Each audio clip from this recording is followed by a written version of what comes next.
I'm Riley Dawson, 29 years old, and last June on my wedding day, my own mother took the microphone in front of 200 guests and said something I will never forget. Denise Caldwell told them I was a liar. She told them I trapped my husband. She said everything about me, everything they believed about me, was fake. 200 people went silent, and the air felt suddenly too thin. My bouquet was still in my hand, and my makeup was not even smudged yet. But inside I was breaking apart.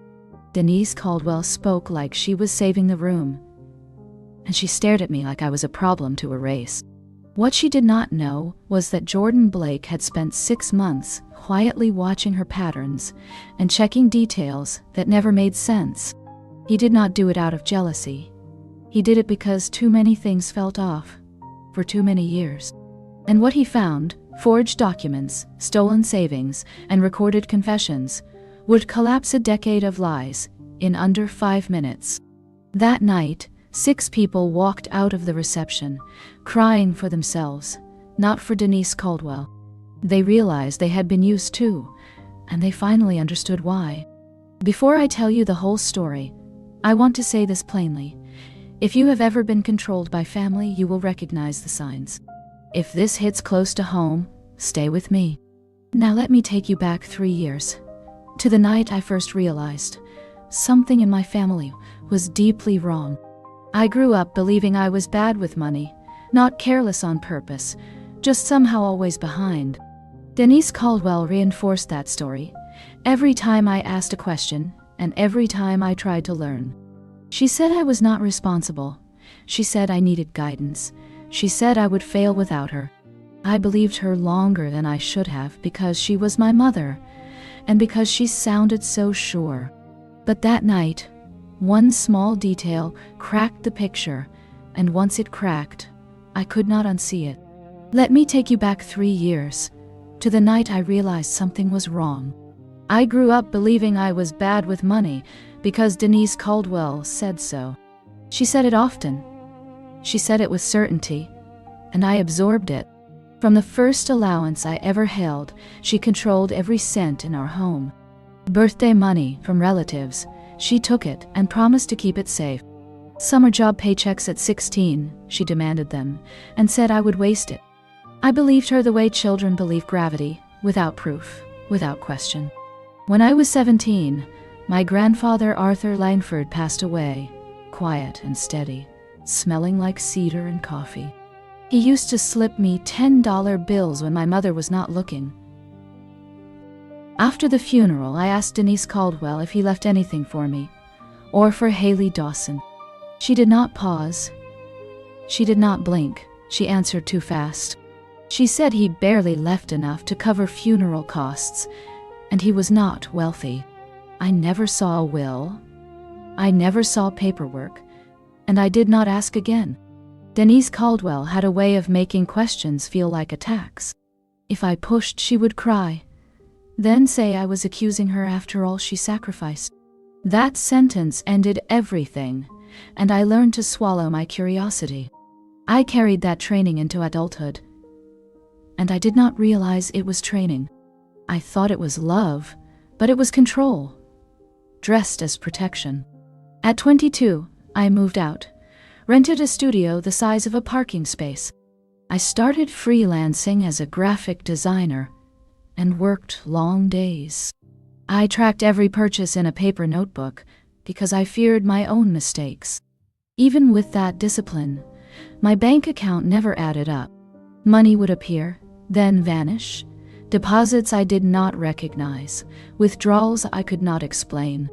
I called the bank, got transferred again and again, then gave up tired.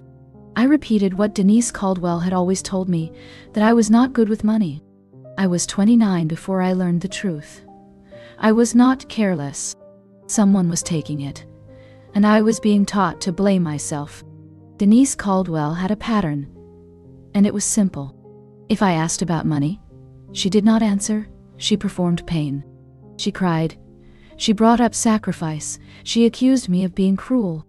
It was her skeleton key. One turn, and the door was shut. My parents divorced when I was 8, and my father drifted away. Denise Caldwell became the center of everything, and she liked it that way. She told relatives I was difficult. She told friends I was ungrateful. She even told a neighbor I stole $40 from her purse when I was 11. I did not steal anything, but the label stuck anyway. Meanwhile, Haley Dawson received a softer version of motherhood. Denise Caldwell helped with tuition, helped with a used car, helped with interview clothes. When I asked why I never got the same help, Denise Caldwell said Haley was responsible, and I was not. I swallowed that for years, like medicine I thought I deserved. Then, about 3 months before I met Jordan Blake, Haley Dawson sent a late-night text. She asked if Denise Caldwell ever mentioned Arthur Langford Trust. And she said something felt off. She said her tuition account looked wrong, and the numbers did not match. I stared at the message for a long time, and my thumb hovered. I closed the app, set my phone down, and went to bed because I was not ready. Not yet. But 3 months later, I met someone who made me realize I had been ready all along. I met Jordan Blake on a Tuesday in a downtown cafe, quiet and half full. He sat in a corner booth, laptop open, papers spread out like a case file. I was there for a client who never showed up, so I ordered coffee and waited. Jordan Blake noticed me looking, smiled, and apologized for the mess. He said numbers do not like to behave. And I laughed. He invited me to sit closer so he did not have to shout. And I did. No fireworks, no dramatic moment. Just a kind voice and careful eyes. Jordan Blake was 32, a forensic accountant at an independent auditing firm. He told me his job was to follow money that did not want to be found. I thought it was interesting, and I did not yet know it would matter. As weeks became months, he noticed things others missed. He said, "I budget everything, and that does not match the story that I am bad with money." I tried to shrug it off, but he kept looking at the pattern, patient and exact. He said, "You do not live like someone who wastes money. You live like someone who never has enough." And he said he did not understand why. Jordan Blake never accused Denise Caldwell right away. He simply asked careful questions and listened to how I answered. When I told him I was bad with money, he asked for examples, and my examples did not match my habits. I showed him my notebook, receipts taped in, categories marked, every dollar tracked. He said, "This is not carelessness. This is fear." He asked if I ever checked my credit report, and I said I had not, because Denise Caldwell always said it was complicated. Jordan Blake offered to help me look, not as a savior, but as a professional who follows facts. We pulled my report, and there it was, small accounts I did not recognize, old inquiries, and a credit card I never opened. My throat tightened, and my skin went cold. Jordan Blake did not panic. He stayed calm, and that calm kept me from falling apart. He asked if Denise Caldwell had access to my documents, my social security number, my birth certificate. I said yes. She kept everything in a folder, and she said she was protecting me. Jordan Blake nodded once, like a puzzle piece clicked. He said, "We should do this step by step," and he wrote a list. Freeze credit, change passwords, pull bank statements, request account histories. He said the truth is usually boring. It is just numbers, but boring numbers can ruin lives. That night, I stared at my phone, and I almost called Denise Caldwell to demand answers. Jordan Blake asked me to wait, because confrontation without proof gives a manipulator room to spin. I hated hearing that, but I knew he was right. Denise Caldwell had a talent for turning any question into an attack, and any attack into her tears. So I stayed quiet, and we started collecting facts.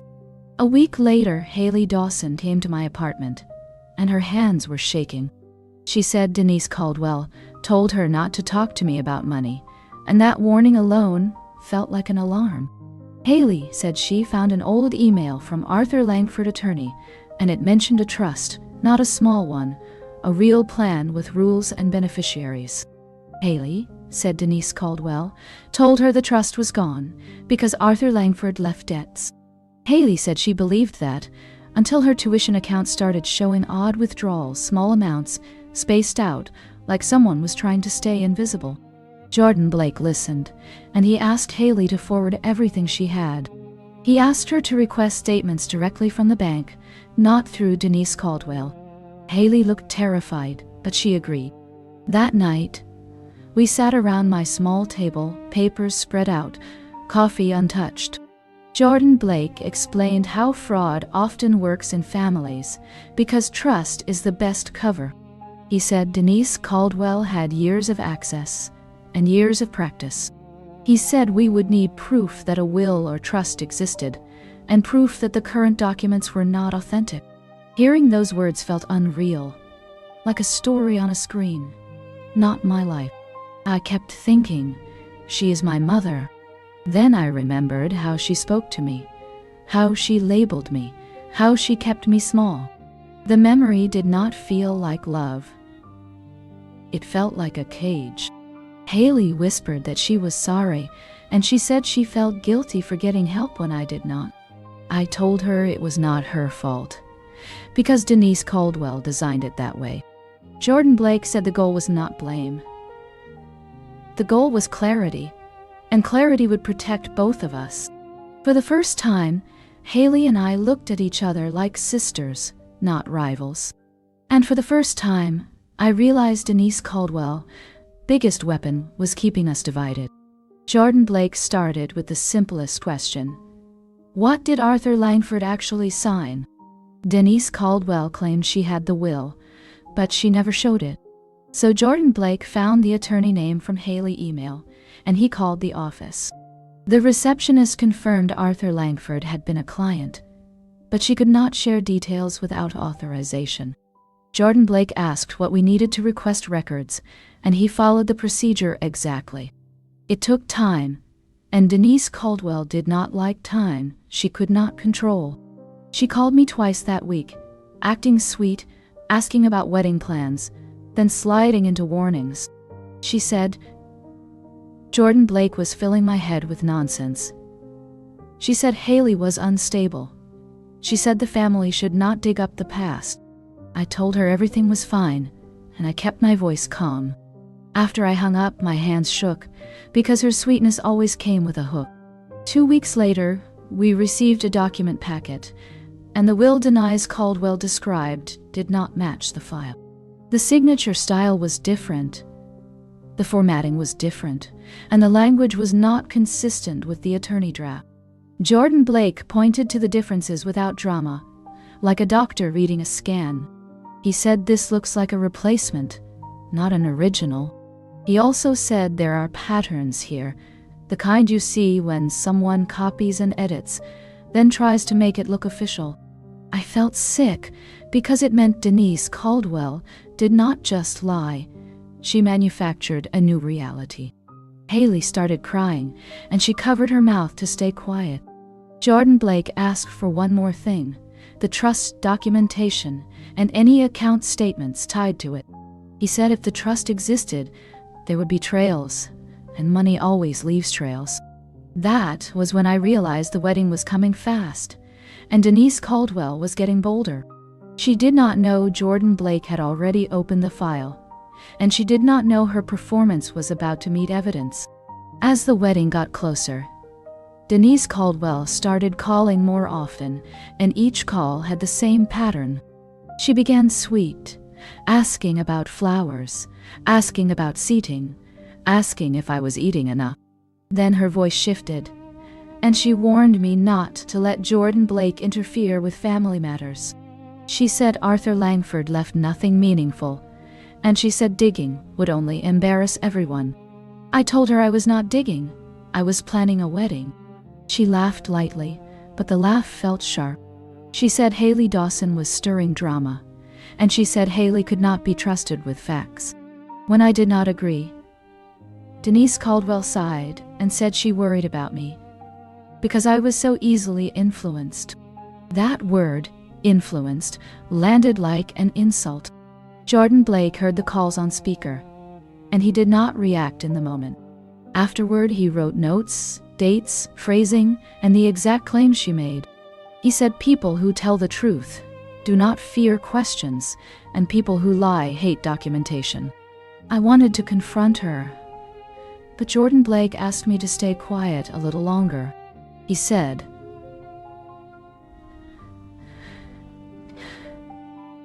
the best way to stop a public humiliation is to remove the fog before the microphone is turned on. Haley Dawson kept sending statements she pulled directly, and each new page looked worse. Small withdrawals, frequent transfers, and an account name that did not match what Denise Caldwell described.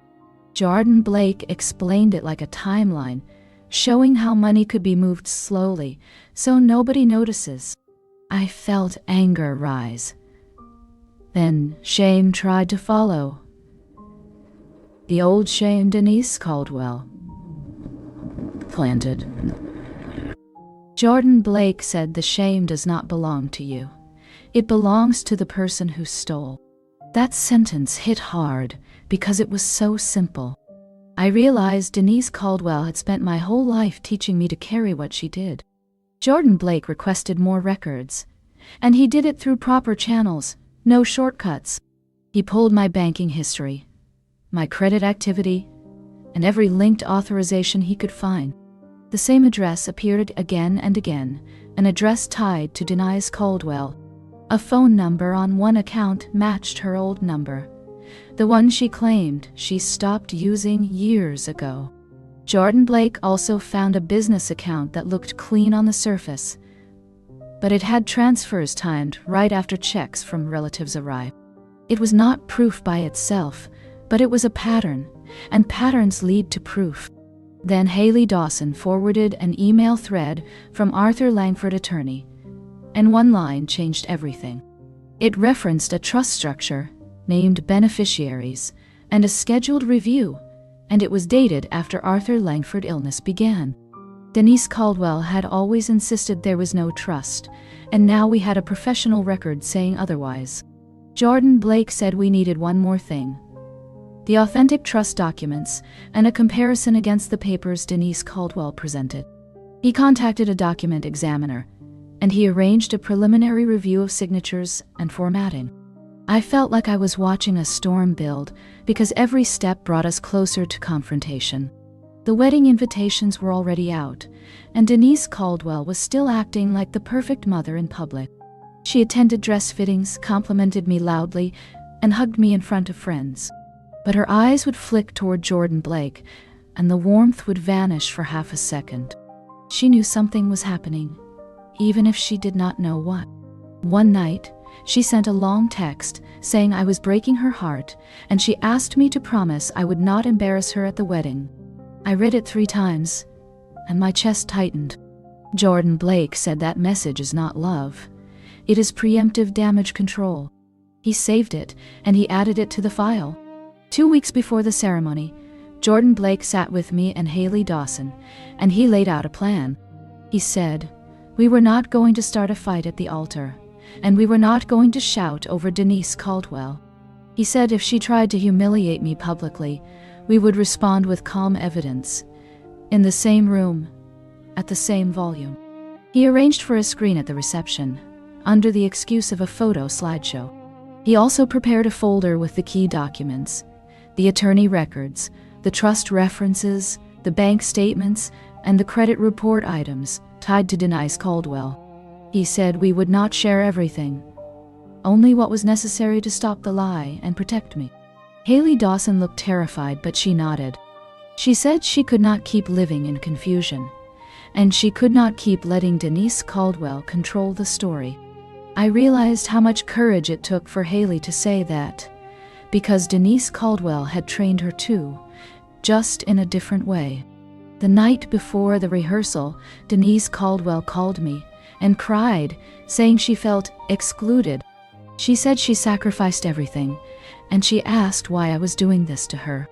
I did not argue. I simply said I loved her, and I needed honesty. Denise Caldwell went silent, then said honesty is exactly why she was speaking up. The next day at rehearsal, she smiled at everyone and acted like nothing happened. Jordan Blake watched her the way he watched numbers, with patience and without being fooled by performance.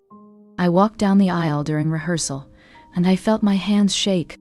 Jordan Blake leaned close and said, "Tomorrow you marry me. And whatever she tries, you do not face it alone." The wedding day arrived bright and warm, and for a few hours I believed peace was possible. I was Riley Dawson, standing beside Jordan Blake, hearing vows, hearing applause, and feeling my chest loosen. 200 guests smiled, cameras flashed, and even Denise Caldwell looked calm in the front row. At the reception, music played, plates clinked, and people leaned in for speeches. I expected harmless toasts, maybe a few tears, maybe a joke about childhood. Then Denise Caldwell stood up, walked to the microphone, and the room shifted. She did not ask, she did not hesitate, she simply took the moment. She looked at the crowd like she was doing a public service. Then she looked straight at me. Her voice was smooth, practiced, and sharp. She said I was a liar. She said I had trapped Jordan Blake, and she said I married for money. The air went thin, and my cheeks burned. People froze with glasses mid-air, then whispered in confused bursts. Denise Caldwell kept speaking louder now, stacking accusations like bricks. She dragged Arthur Langford's name into it, and said he would be ashamed of me. She said I stole. I manipulated. I hid the truth. I felt Haley Dawson across the room, staring with wide, wet eyes. I wanted to disappear, but Jordan Blake squeezed my hand, steady and firm. Denise Caldwell smiled as if she had won, and she asked the guests if they wanted proof. She said she was saving Jordan Blake from a mistake. She paused, waiting for the room to turn against me. That was when Jordan Blake stepped forward, calm and controlled, and asked for the microphone. Jordan Blake did not raise his voice, and he did not insult Denise Caldwell. He thanked her for sharing her concerns. Then he said the room deserved facts. He asked the staff to start the slideshow, and the screen behind us lit up. Denise Caldwell frowned, confused for half a second, then tried to laugh it off. Jordan Blake kept going, measured and clear. He said he was a forensic accountant, and he had spent months verifying claims about money and documents. The first image was an email from Arthur Langford attorney, showing a trust structure, beneficiaries, and dates. Then came bank statements, with transfers that matched checks relatives sent, followed by withdrawals that never reached Riley Dawson. Aha. Jordan Blake pointed to the timeline, not to shame anyone, but to make it undeniable. Gasps moved through the room like wind. Denise Caldwell stepped forward and tried to interrupt, but Jordan Blake asked her to wait until he finished. He showed a comparison of documents, the will Denise Caldwell described, and the attorney file that did not match it. Formatting differences, signature differences, language differences, all aligned like fingerprints. Haley Dawson stood up, trembling, and confirmed she had pulled her own statements directly.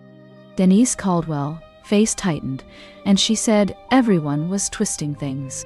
Jordan Blake said nothing was twisted, because numbers do not bend for feelings. Then he played a short audio clip, Denise Caldwell voice, admitting there was money, and saying she took it to protect her daughter. The room went silent. Then someone near the back started crying. Denise Caldwell gripped the microphone stand like it could hold her up, and her perfect smile finally broke. For a moment, nobody moved, because the truth had weight. Then small reactions began, a chair scraping, a sharp inhale, a whispered question. One person asked Denise Caldwell where the money went, and another asked why she lied about Arthur Langford Trust.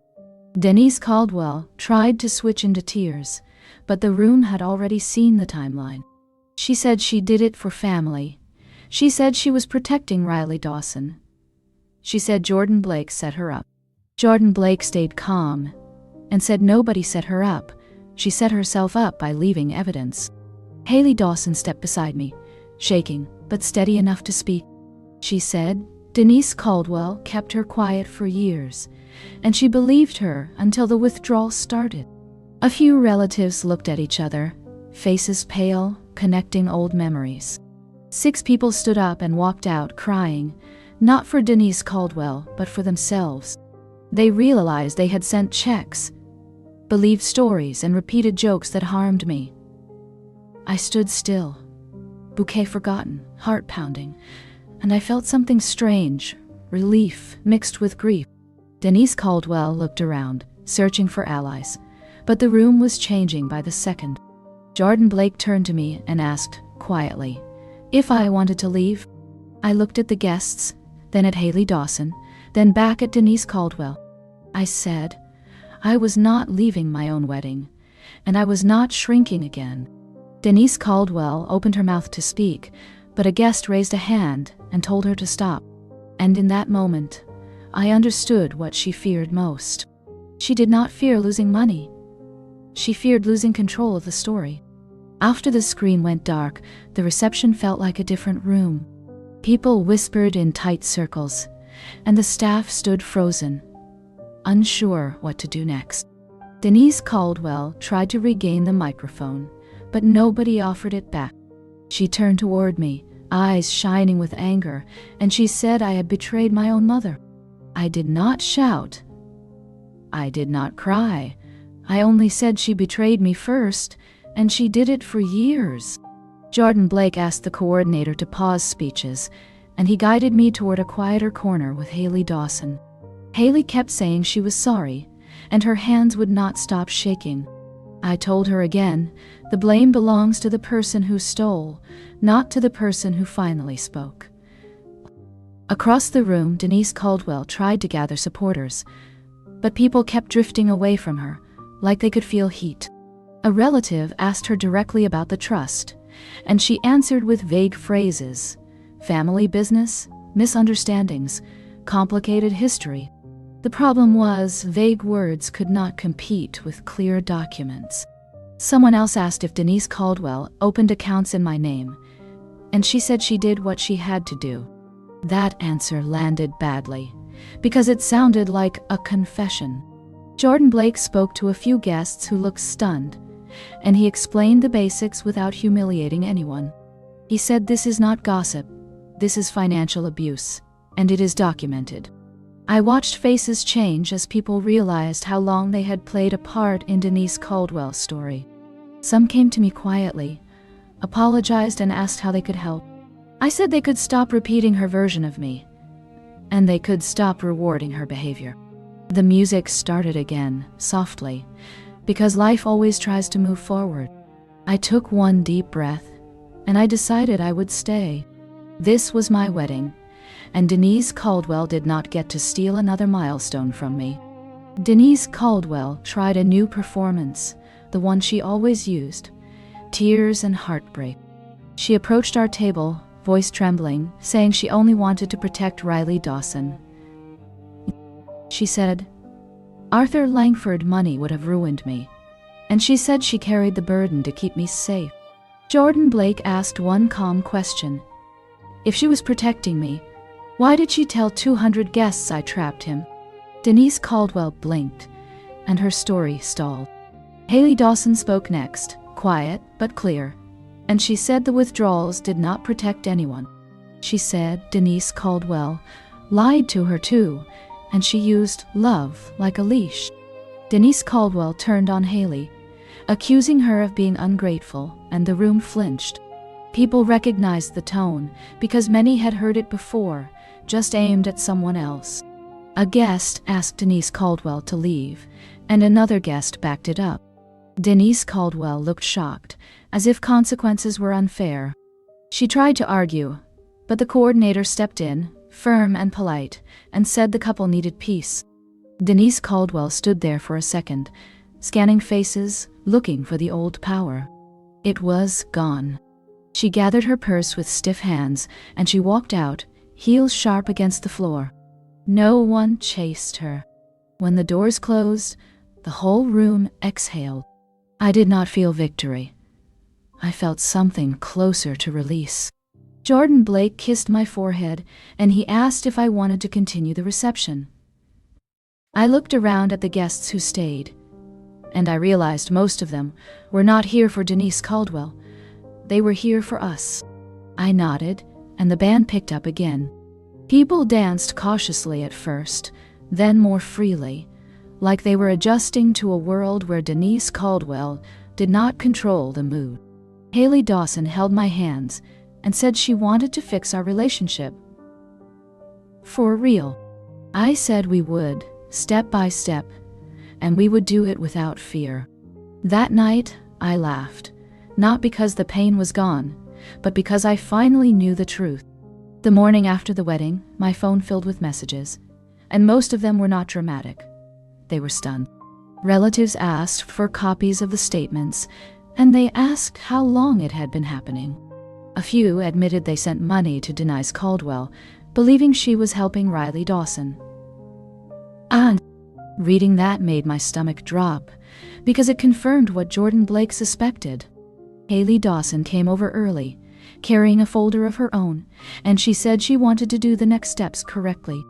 Jordan Blake made coffee, then started a checklist, like it was a case, because that is what it was. He said we would freeze credit, file fraud reports, and request full account histories from every institution tied to Denise Caldwell, address or phone number. He also said we needed to secure the authentic trust paperwork from Arthur Langford attorney, and document every discrepancy in the version Denise Caldwell claimed. I felt tired, like my body had finally noticed the weight it carried. But I also felt steady, because for once, the work was clear. Denise Caldwell texted me a long message saying I ruined her life, and she said Jordan Blake manipulated me. I did not answer. Jordan Blake saved it, and he said, silence is a boundary, not a weakness. Later that day, 6 different people called Haley Dawson, crying, saying they realized Denise Caldwell had pressured them too. They described being guilted, being shamed, being told to keep secrets for the sake of family. The stories sounded different, but the pattern was the same. I sat at my kitchen table, listening, and I understood something that made me sad.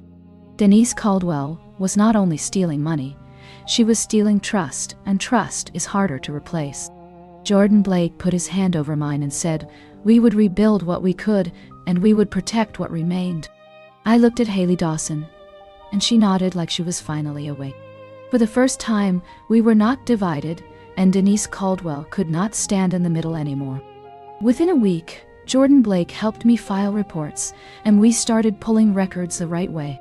We requested full banking histories, we froze my credit, and we documented every account tied to Denise Caldwell address.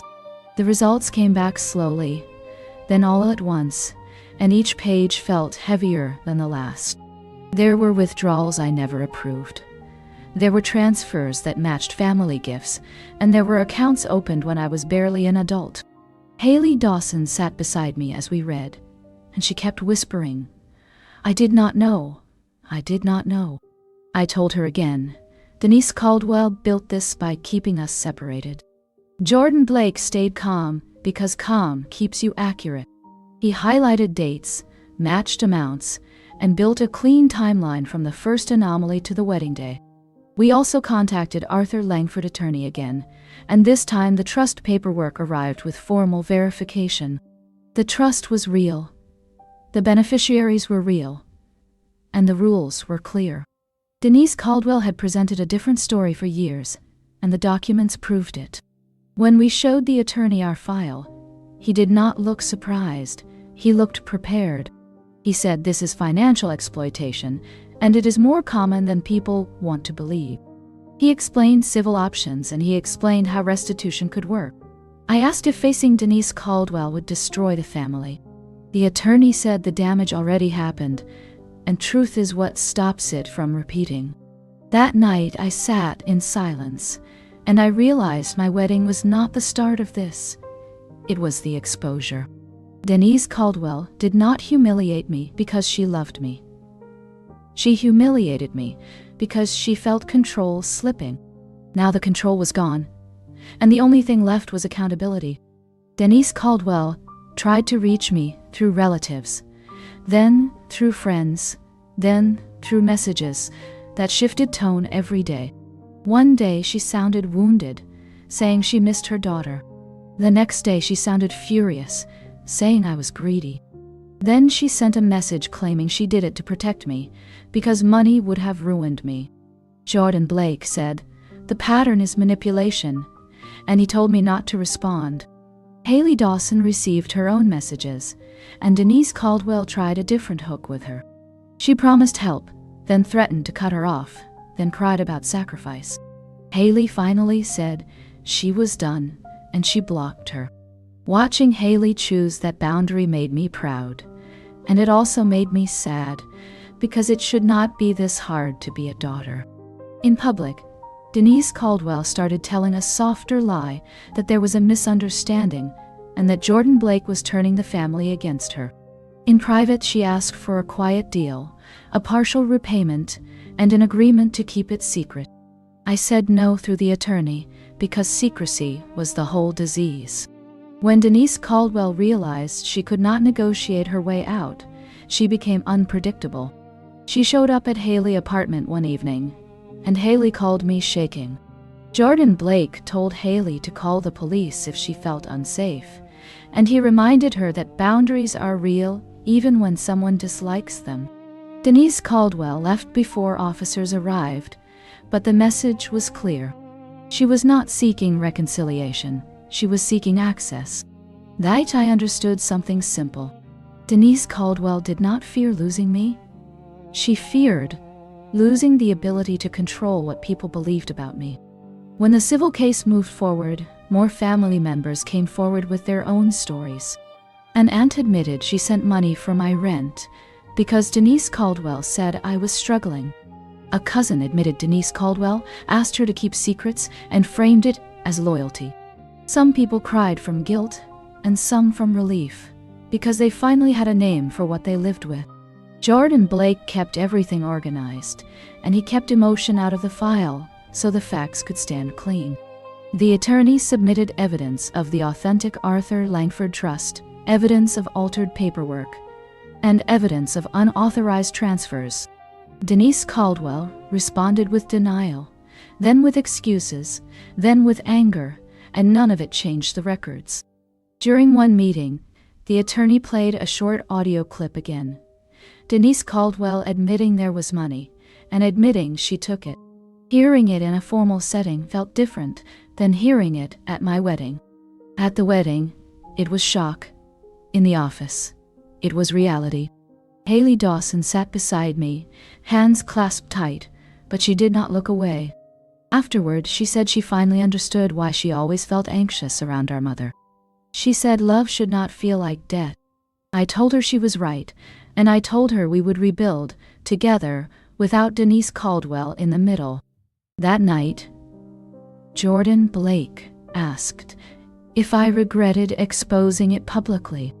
I said no, because the public humiliation was Denise Caldwell's choice, not mine. I did not start the scene. I ended the lie. Months later, the civil case ended with an order that felt both heavy and relieving. Denise Caldwell was required to return what she took, and she was removed from any role that let her touch the family assets again. There was no dramatic apology, no sudden change of heart. Denise Caldwell looked smaller in the courtroom, not because she felt remorse, but because she had no stage. The judge did not care about tears, only records. The attorney explained the repayment plan and the timeline for restitution. I sat beside Jordan Blake, holding his hand, and I watched the process unfold like a door closing. Outside, Denise Caldwell tried to speak to me, and she said one line that sounded familiar. She said she did everything for me. I did not respond. I walked away with Haley Dawson, and I felt the quiet in my chest for the first time. The family reacted in mixed ways. Some were relieved, some were ashamed, and some stayed distant because they did not want to admit they believed her. I did not chase anyone.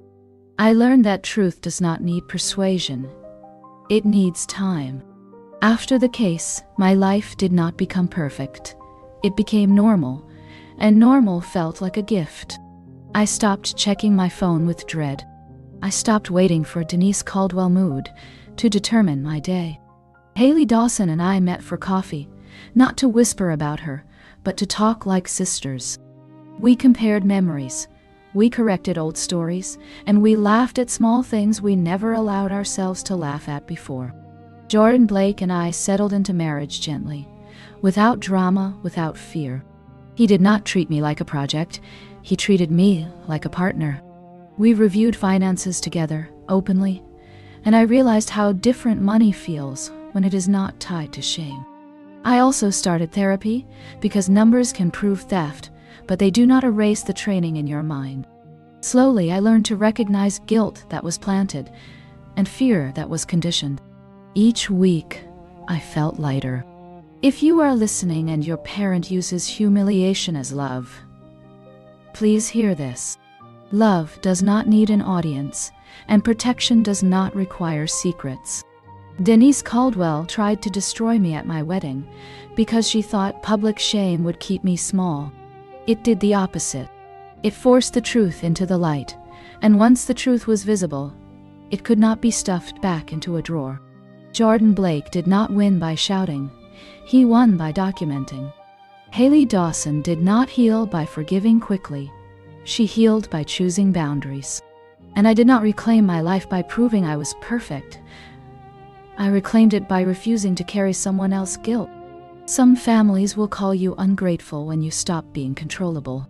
Let them. Your peace is worth more than their version of you.